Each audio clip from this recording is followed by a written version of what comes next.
കേരളത്തെ വീണ്ടും വിറപ്പിച്ച അമീബിക് മസ്തിഷ്ക ജ്വരം. ഇക്കഴിഞ്ഞ മെയ്യിൽ കോഴിക്കോട് 5 വയസ്സുകാരിയുടെ മരണത്തോടെയാണ് ഈ വർഷത്തെ ആദ്യ കേസ് റിപ്പോർട്ട് ചെയ്യുന്നത്. ശ്രദ്ധിച്ചില്ലെങ്കിൽ മരണം സംഭവിക്കാവുന്ന രോഗമാണിത്.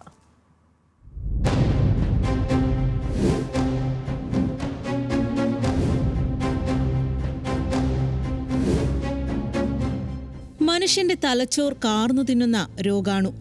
മലിനജലത്തിൽ നിന്നും ശരീരത്തിലെത്തി ജീവൻ അപഹരിക്കുന്ന മസ്തിഷ്ക ഭോജി.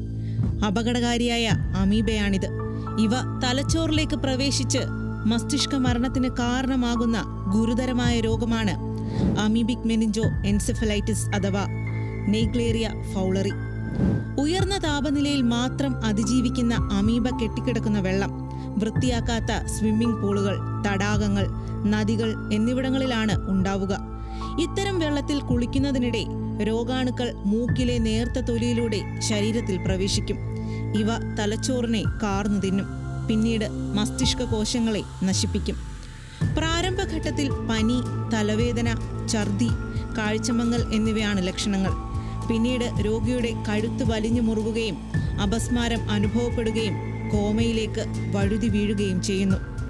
നെയ്ഗ്ലേറിയ ഫൗളറി അപൂർവ രോഗഗണത്തിൽപ്പെട്ടതാണെങ്കിലും മരണനിരക്ക് 97%.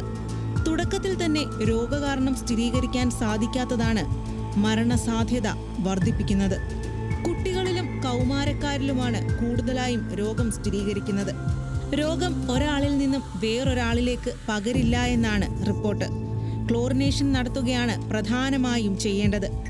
വീടിന് പുറമെ മറ്റു ജലാശയങ്ങളിൽ കുളിക്കുമ്പോൾ വെള്ളം കുടിച്ചതുകൊണ്ട് രോഗാണുക്കൾ ശരീരത്തിൽ പ്രവേശിക്കണമെന്നില്ല. പ്രധാനമായും മൂക്കിലൂടെയാണ് രോഗാണു പ്രവേശിക്കുന്നത്.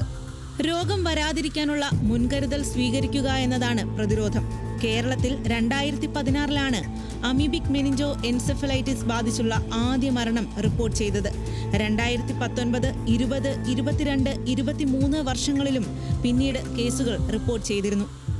Future desk, news Malayalam.